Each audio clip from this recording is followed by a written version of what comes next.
Hola, bienvenidos una vez más a nuestro canal Educando Ando. Hoy seguiremos hablándoles sobre el libro Historia Mínima de la Educación en México. Hablaremos sobre un tema, el entusiasmo por la independencia, pero antes de adentrarnos sobre este tema, vamos a reconocer algunos aspectos relevantes sobre la independencia de México. Como todos sabemos, la independencia de México fue el 16 de septiembre de 1810, cuando el cura Miguel Hidalgo lanzó el grito de Dolores hacia el pueblo que luchaba contra los españoles que estaban gobernados por Napoleón Bonaparte. Miguel Hidalgo fue derrotado y fusilado el 30 de septiembre de 1811. Una vez Miguel Hidalgo derrotado y fusilado, tomó el poder Morelos, quien conquistó casi todo el país, el sur del país y el centro. Y en 1814 aprobó la Constitución de Apatzingán. Una vez derrotado Morelos, Vicente Guerrero estuvo al mando y firmó el Plan de Iguala, en el cual se declaró formalmente la independencia de México. En 1822, Agustín de Iturbide fue proclamado emperador del México independiente. Todos estos hechos fueron solamente de la independencia, pero un acontecimiento igual de bastante relevancia fueron las reformas borbónicas. En las reformas borbónicas, un personaje muy importante fue el rey Felipe V, pues fue un rey español y fue el primero de la Casa de Borbón y era un reformador. ¿Pero qué fueron las reformas borbónicas? Otro acontecimiento antecedente a la independencia de México fueron las reformas borbónicas. Un personaje principal fue el rey V. Fue el primer rey español de la Casa de Borbón y era un reformador. Pero, ¿qué son las reformas borbónicas? Las reformas borbónicas implicaban cambios tanto políticos, educativos y económicos. Estaban inspirados en la Ilustración e intentaron redefinir la relación que existía entre España y sus colonias, pero esto era solamente en beneficio para los peninsulares. Un acontecimiento muy relevante ocurrido en 1813, el 14 de septiembre, fue los sentimientos de la nación de José María Morelos firmados en Chilpancingo. Esto recalcaba que México es un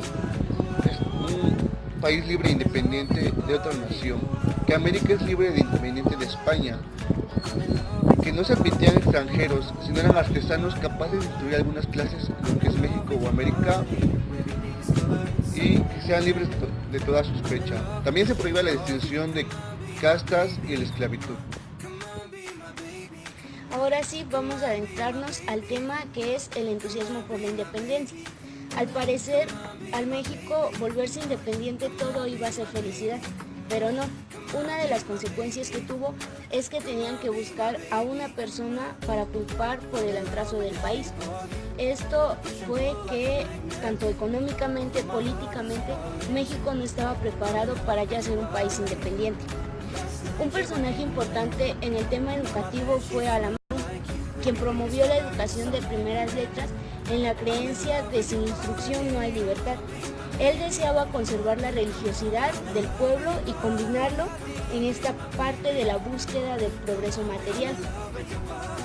Pero había un conflicto entre tradicionalistas y liberales, pues este surgía a la hora de intentar retirar la enseñanza religiosa de lo educativo. Sin embargo, esto atraía muchos más problemas, por lo que estaban tan ligados a tener una educación principalmente religiosa, dejando a un lado la educación de letras. Existió un reglamento general de instrucción pública en 1821. Este fue promulgado por cortes españoles en la época liberal. En este reglamento se encierran conceptos que guiaron hacia la política educativa hasta la Guerra de Reforma, donde decía que toda enseñanza, ya fuera costeada por el Estado o dada por cualquier corporación, debería de ser pública y uniforme, es decir, que debería de ser una educación igualitaria para todas las personas. En este reglamento postulaban que no se necesitaba ningún requisito para ningún alumno, como en escuelas anteriores. También decía que los jóvenes nacidos a partir de 1812, cuando ellos cumplieran 18 años, ya debieron de haber aprendido a leer y a escribir. Y por tal motivo, varias constituciones de diversos estados implementaron a ejercer el derecho ciudadano a partir de los 18 años. También se autorizaron 16 nuevas universidades y en estas ya tendrían que tener implementada una biblioteca pública, debían tener una escuela de dibujo, un laboratorio químico y un gabinete de física. En 1822 se estableció en la Ciudad de México la Compañía Lancasteriana. Esta era una sociedad de beneficencia que logró reunir un buen número tanto de políticos como escritores y clérigos. Todas estas personas eran afines de reducir los índices de analfabetismo. En 1842 el gobierno central le confió al sistema lancasteriano la Dirección General de Instrucción Primaria para todo el país. Existieron algunas escuelas primarias, algunas escuelas normales que se establecieron bajo el sistema lancasteriano en Zacatecas y Oaxaca, y entre ellas competían por ser las primeras en su tipo de enseñanza. Tenían un método pedagógico un tanto agresivo, pues su lema era la letra con sangre entra. En esta escuela mantenían la disciplina utilizando el miedo a un maestro que iba equipado con un látigo o una varilla de uso frecuente.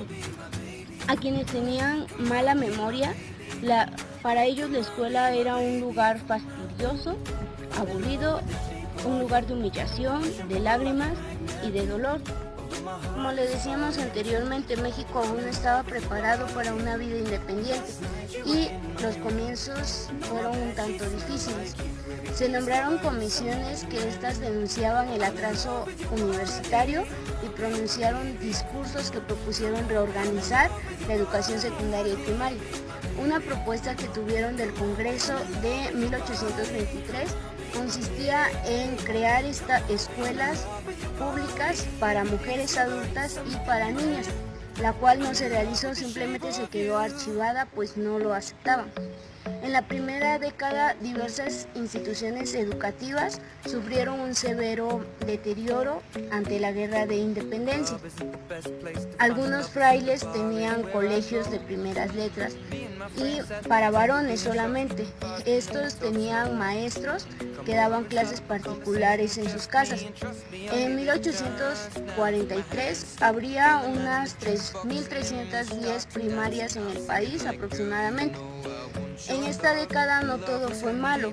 En la década de 1820 fue la aparición de 4 institutos literarios. Se abrieron institutos en el estado de Oaxaca, en Toluca, Guadalajara y Zacatecas. Los 3 primeros tuvieron planes de estudio ambiciosos. Consistía en formar abogados, matemáticos, médicos, ingenieros, entre otros, los cuales eran las profesiones que más demandaba el país.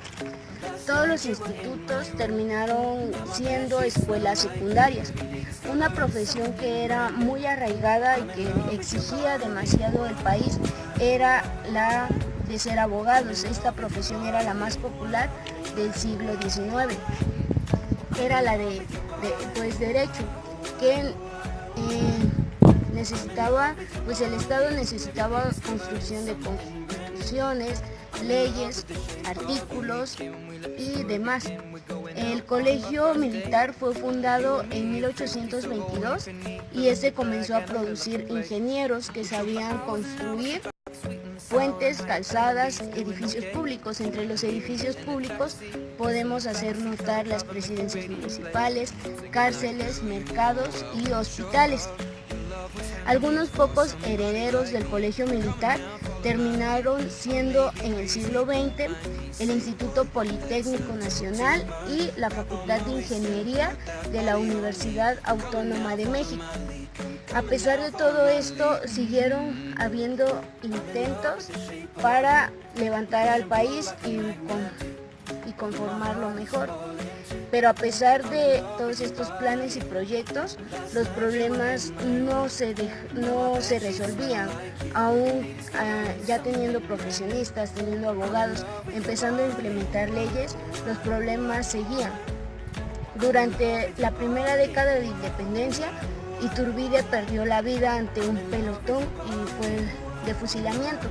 Y México una vez más tuvo que repeler ante el intento de una reconquista por parte de la corona española. En la siguiente década fue a Vicente Guerrero y en esta década hubo un cambio que fue de República Federal a República Central. Y el máximo acontecimiento educativo fue el hartazgo en 1833 de Antonio López de Santa Anna. Vamos a hablar sobre el tema del panorama educativo en los comienzos de la vida independiente de México. Las cortes se preparaban para la tarea de organizar la enseñanza en México.